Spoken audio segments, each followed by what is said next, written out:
tidak bunuh diri. Saya mati dibunuh, Sena.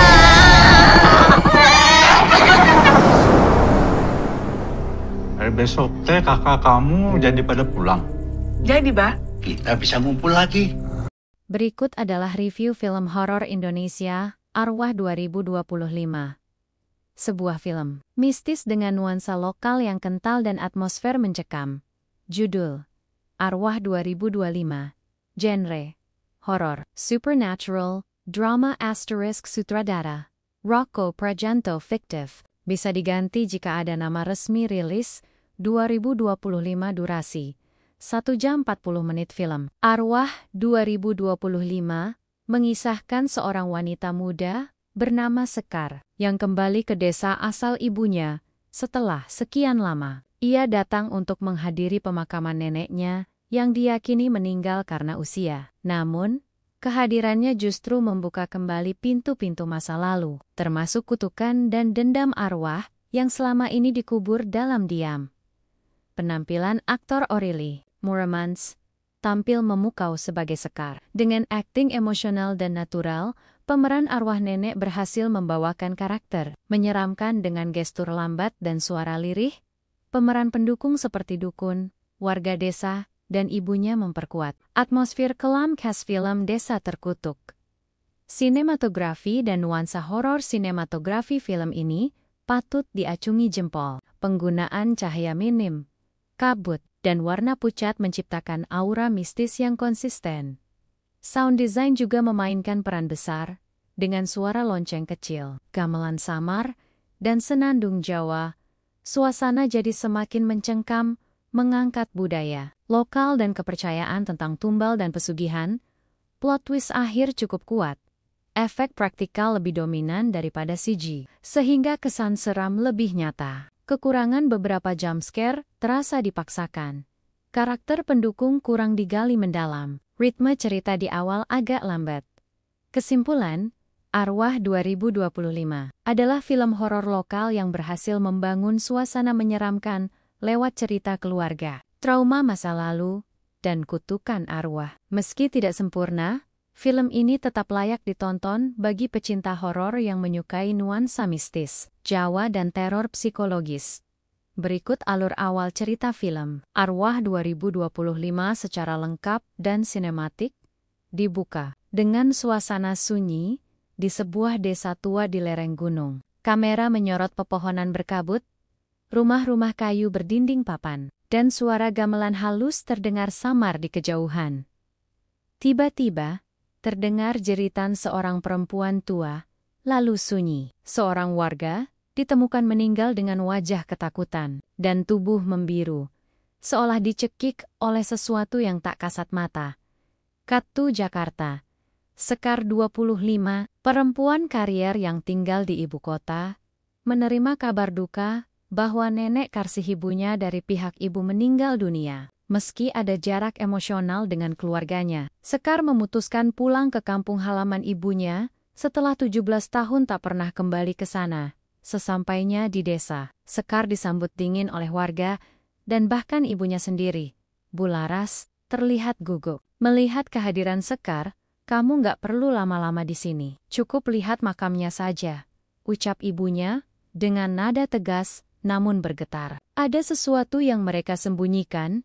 Di malam pertama, Sekar mulai merasakan keanehan. Ia tidur di kamar bekas almarhum nenek, yang dindingnya penuh dengan rajah kuno dan lilin bekas ritual. Terdengar suara orang menangis dari kamar sebelah yang konon sudah lama dikunci dan tak boleh dibuka. Esok harinya, seorang warga desa tua, Mbah Ginem, mendekati Sekar dan berkata lirih, "Kamu sudah kembali ya?" Arwahnya belum pergi. Sekar bingung, namun belum terlalu menanggapi. Ia masih mengira semua hanya trauma keluarga yang belum selesai. Namun gangguan semakin intens. Sekar melihat bayangan neneknya di cermin kamar. Burung gagak hitam masuk ke dalam rumah dan mati seketika. Seekor anjing tiba-tiba menyerang Sekar tanpa sebab. Dan setiap malam, ia mendengar suara Sekar dipanggil dari dalam kamar terkunci. Puncaknya, ia menemukan sebuah kotak kayu tua tersembunyi di bawah lantai kamar. Di dalamnya ada foto-foto lama neneknya dengan tanda aneh, serta boneka jerami berlumur darah kering. Alur awal ini membangun misteri. Apa yang sebenarnya terjadi di masa lalu? Kenapa warga tampak takut padanya? Dan siapa arwah yang terus memanggil namanya? Setelah menemukan kotak misterius berisi foto dan boneka jerami, Sekar semakin dihantui kejadian-kejadian ganjil. Ia mengalami mimpi berulang tentang seorang gadis muda yang diseret ke hutan dan dikubur, hidup-hidup sambil dikelilingi oleh orang-orang bertopeng. Dalam mimpi itu, ada suara lirih, "Pengganti. Harus ada pengganti." Sekar merasa ada hubungan antara mimpi itu dengan masa lalu keluarganya. Ia mulai menyelidiki riwayat neneknya, Karsih, yang dulunya dikenal sebagai dukun ilmu pelet dan sering dimintai tolong oleh warga untuk ritual pemanggilan arwah dan kekayaan cepat dengan bantuan Bagas, seorang pemuda desa yang dulu cucu murid Karsih. Sekar mengetahui bahwa keluarganya pernah melakukan perjanjian dengan makhluk gaib bernama Nyai Lemah Ragasih, arwah penjaga gunung yang menuntut tumbal darah dari garis keturunan mereka setiap 30 tahun sekali. Ritual itu dipercaya memberi kekayaan pada keturunan Karsih, tapi dengan syarat. Anak perempuan tertua harus dijadikan tumbal. Dulu, Ibu Sekar berhasil lolos karena pergi dari desa. Namun, kehadiran Sekar di usia yang tepat membuat arwah mulai menagih janji lama itu. Meningkatnya teror di rumah. Sekar sering melihat neneknya berjalan di lorong, menatap tajam, lalu menghilang. Dinding kamar mulai muncul jejak tangan hitam, dan ada bekas abu dupa terbakar sendiri. Bayi-bayi di desa menangis bersamaan setiap malam pukul 2. Diyakini karena arwah sedang menandai. Puncaknya terjadi saat Bularas akhirnya mengaku, "Kamu bukan sekadar cucu Starry Karsih, kamu adalah tumbal yang dijanjikan agar keluarga kita tetap hidup sejahtera." Sekar merasa dikhianati dan berencana pergi.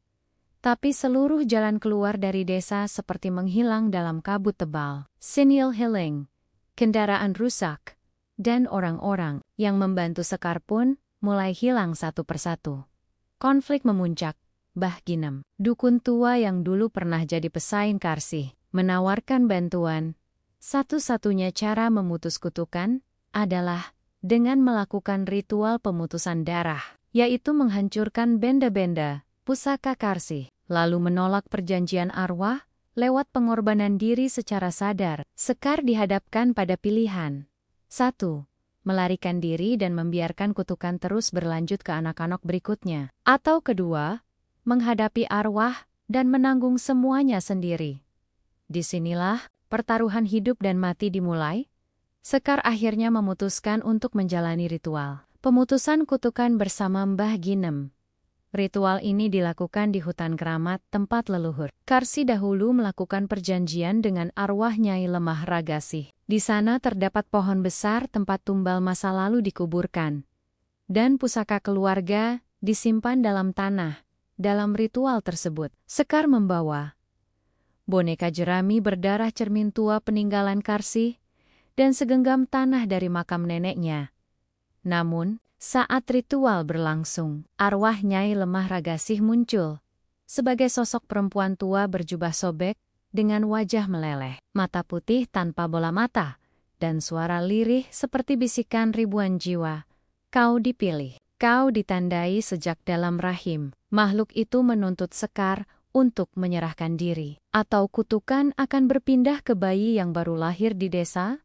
Sekar nyaris menyerah, namun tiba-tiba melihat visi masa kecilnya saat ibunya berusaha kabur dari desa sambil menggendongnya, lalu dihentikan oleh Karsih. Saat itulah Sekar sadar, dirinya adalah korban sejak lahir, bukan pewaris kesalahan.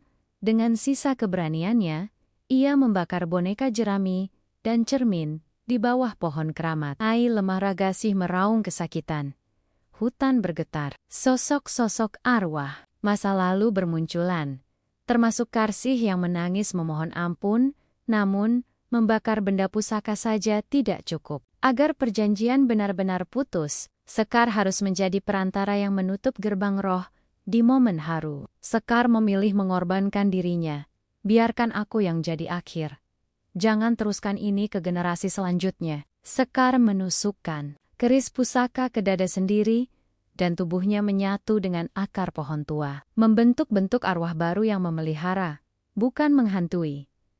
Ending dan epilog. Desa perlahan kembali normal. Suara tangisan bayi berhenti. Burung-burung kembali berkicau. Bularas ditemukan menangis di depan makam Sekar yang dibuat di bawah pohon besar. Di batu nisan tertulis, Sekar Larasati. Tumbal terakhir Bagas meninggalkan desa, membawa buku harian Sekar. Dalam narasi akhir, ia berkata, Sekar sudah menutup gerbang itu. Tapi, yang dikurung kadang bisa kembali. Bila lupa dijaga, layar perlahan gelap. Terakhir, terdengar suara bisikan halus, aku belum selesai.